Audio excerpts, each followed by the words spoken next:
स्वागत है आपका हमारे यूट्यूब चैनल में। तो आज हम उत्तर प्रदेश स्पेशल में उत्तर प्रदेश की जलवायु एवं मृदा के बारे में बात करेंगे। जो उत्तर प्रदेश की पीसीएस, आरओ, एआरओ के अलावा जितनी भी उत्तर प्रदेश की भर्ती हैं, जैसे यूपी ट्रिपल एससी हो गई, पैट हो गया, यूपीएसआई, यूपी पुलिस, सभी के लिए इम्पोर्टेंट है। तो आज हम बात करेंगे उत्तर प्रदेश की जलवायु मृदा की। तो शुरुआत करते हैं। जो हमारा उत्तर प्रदेश है वो जलवायु की दृष्टि से उपोष्ण कटिबंध में आता है, लेकिन जो यहाँ की जलवायु है वो मानसूनी प्रकार की है, उष्ण कटिबंधीय मानसूनी प्रकार की, जिसको दो भागों में बांटा जा सकता है। जिसका पहला भाग है उष्ण एवं आर्द्र जलवायु प्रदेश, जिसको दो भागों में बांटा गया है। तराई प्रदेश, जहां औसत वार्षिक वर्षा 120 से 180 सेंटीमीटर होती है। अधिक वर्षा होने के कारण ही इसे तराई का क्षेत्र भी बोला जाता है, तराई एवं भाबर का क्षेत्र। वहीं हमारा जो इसका दूसरा भाग है वो है पूर्वी प्रदेश, औसत वर्षा 100 से 120 सेंटीमीटर होती है। कम वर्षा होने के कारण ही यहाँ उष्ण कटिबंधीय शुष्क पर्णपाती वन पाए जाते हैं, और इसे जो बोला जाता है वो बोला जाता है गंगा यमुना का दोयाब क्षेत्र। और जो हमारा दूसरा भाग है वो है साधारण आर्द्र एवं उष्ण जलवायु प्रदेश। तो हम वार्षिक वर्षा जो है उत्तर प्रदेश का, उसका वितरण मैप के थ्रू समझेंगे।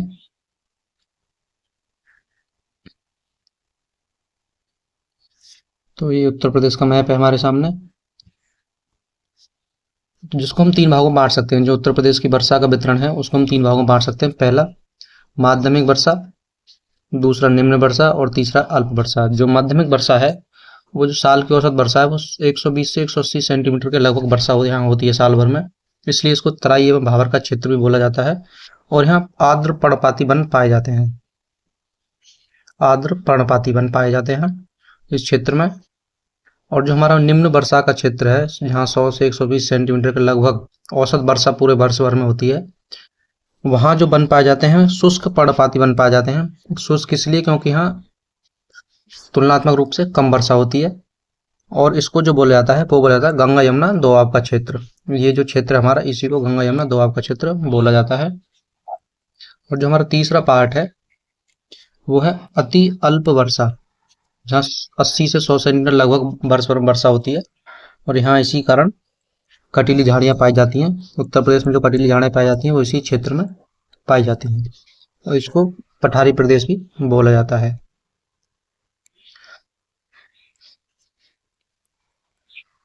तो ये हुआ उत्तर प्रदेश का वार्षिक वर्षा का वितरण मैप के थ्रू।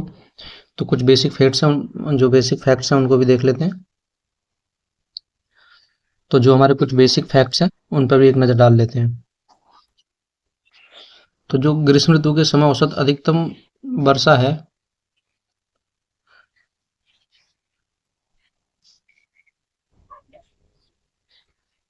ग्रीष्म ऋतु के समय औसत अधिकतम तापमान 39 डिग्री सेल्सियस रहता है, और जो न्यूनतम तापमान है वो 21 से 23 डिग्री सेल्सियस के बीच रहता है। और गर्मियों में कुछ स्थानों का जो तापमान है वो 47 डिग्री सेल्सियस तक भी चला जाता है। वहीं झांसी और आगरा जिलों में सर्वाधिक वर्षा पड़ती है, सर्वाधिक गर्मी पड़ती है आगरा और झांसी जिले में, और सबसे कम गर्मी जो पड़ती है वो पड़ती है उत्तर प्रदेश के बरेली जिले में।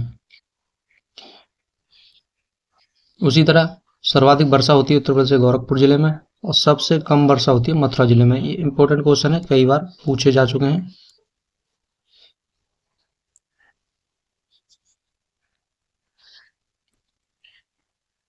आगे बढ़ते हैं। प्रदेश में वर्षा ऋतु जून के अंतिम सप्ताह से शुरू होकर सितंबर तक चलती है। तो जून से सितंबर का जो महीना है वो वर्षा ऋतु का महीना होता है उत्तर प्रदेश में, और लगभग जो 60% वर्षा है वो जुलाई से अगस्त के मध्य पड़ जाती है। प्रदेश की अधिकांश वर्षा दक्षिण पश्चिम मानसून से प्राप्त होती है। जो लगभग 83% वर्षा है वो दक्षिण पश्चिम मानसून से प्राप्त होती है।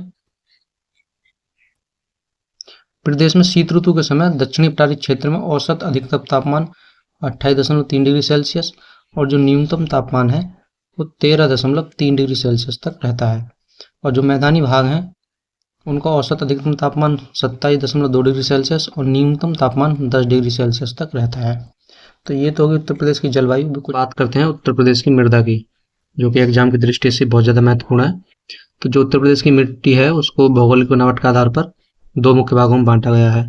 पहला है गंगा के विशाल मैदान, जो निर्माण दृष्टि से नूतन एवं उपनूतन प्रकृति के हैं, और जो दूसरा है दक्षिणी पठारी एवं विंध्याचल या बुंदेलखंडी मृदा, जो निर्माण दृष्टि से अति प्राचीन है, जो कि सबसे ज्यादा पुरानी मिट्टी है।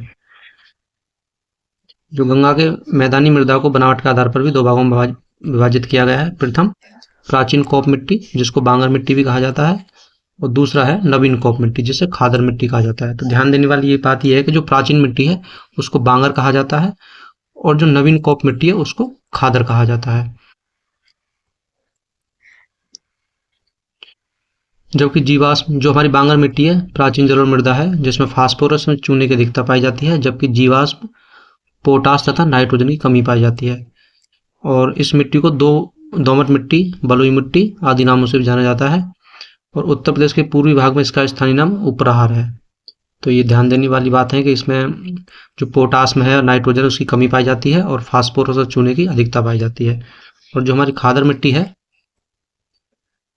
उसको नवीन जलोढ़ मिट्टी भी कहते हैं, जिसमें वार्षिक बाढ़ के कारण निरंतर निक्षेपण होता रहता है। निक्षेपण का मतलब है कि जो नदियां बहाकर लाती हैं उसको वहां छोड़ देती हैं, तो इससे मिट्टी का निर्माण होता है।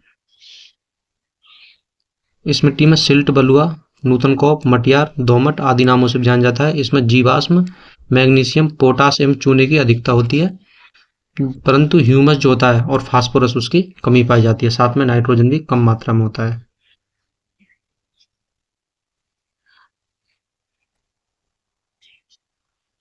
और जो प्रदेश में जलोढ़ मृदा का सर्वाधिक विस्तार पाया जाता है, प्रदेश में पाए जाने बलुई एवं दोमट मिट्टी का स्थान सिकटा, करियाल या धनकावी है। तो इसके जो जलोढ़ मिट्टी है, इसके ये स्थानीय नाम है। बात करते हैं बांगर एवं खादर मिट्टी के अतिरिक्त बनावट के आधार पर उत्तरी मैदान की मिट्टियों को अन्य उपभागों में बांटा गया है, जैसे लवड़ियां, क्षारीय एवं मरुस्थलीय मृदा। लवड़ियां एवं क्षारीय मृदा का निर्माण अत्यधिक सिंचाई एवं अत्यधिक उर्वरक के प्रयोग के कारण होता है। जो अत्यधिक उर्वरक का प्रयोग करते हैं या सिंचाई का प्रयोग करते हैं, तो उससे जो कुछ तत्वों की मात्रा ऊपर नीचे हो जाती है, जिसके कारण मिट्टी क्षारीय एवं लवड़ीय हो जाती है। उत्तर प्रदेश की जो ऊसर भूमि है उसको रेह, कल्लर एवं बंजर आदि नामों से जाना जाता है। कभी कभी मिट्टियों के स्थानीय नाम भी पूछ लिए जाते हैं, उसकी दृष्टि से महत्वपूर्ण है। रेह युक्त क्षारीय मृदा प्रदेश का सर्वाधिक विस्तार है।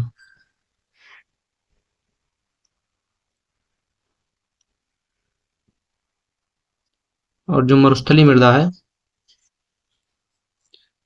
प्रदेश के कुछ पश्चिम भाग जैसे मथुरा, अलीगढ़, आगरा आदि क्षेत्रों में पाई जाती है।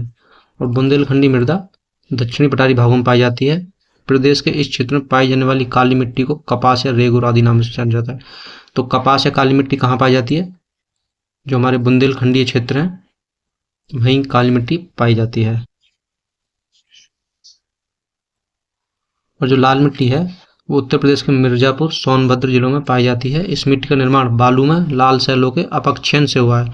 यानी जो लाल बालू में है निर्माण जो हुआ है, जो मिट्टी का निर्माण हुआ है बालू में लाल शैल, उसके अपक्षयन अर्थात उसके टूटने से, बिखरने से, कण कण में टूटने से मिट्टी का निर्माण हुआ है।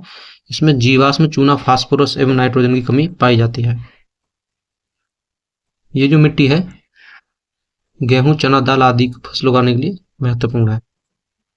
तो नीचे कुछ मृदा दी गई हैं और उनके स्थानीय नाम दिए गए हैं, जो कि एग्जाम की दृष्टि से बहुत महत्वपूर्ण है। ये कभी कभी मिलाने के लिए भी आ जाते हैं, सही गलत के लिए भी आ जाते हैं। तो देखते हैं, जो हमारी खादर मिट्टी है वो नवीन जलोढ़, कछारी, दोमट, मटियार, सिल्ट, बलुआ आदि नामों से जानी जाती है, इसके स्थानीय नाम है। और जो हमारी बांगर है वो पुरानी जलोढ़, उपरहार, दोमट, मटियार, बलुई और बलुई दोमट के नाम से जानी जाती है। और जो हमारी ऊसर भूमि है, जो लवड़ियां, क्षारीय है, वो रेह, बंजर और कल्लर के नाम से जानी जाती है। और जो बलुई मिट्टी है, ऊंचे टीलों वाली मिट्टी भी इसको बोला जाता है, ये इसको बोलते हैं भूड़। और जो काली मिट्टी है वो रेगुर, कपास मिट्टी या फरेल के नाम से जानी जाती है। बुंदेलखंडी क्षेत्र की मिट्टी जो है वो लाल मिट्टी, फड़वा, राकर, भोटा आदि नामों से जानी जाती है। तो ये थी यूपीपीसीएस और आरओ के लिए एक स्पेशल क्लास यूपी स्पेशल से। वो नेक्स्ट टॉपिक के साथ नेक्स्ट वीडियो में मिलते हैं। Thanks for watching.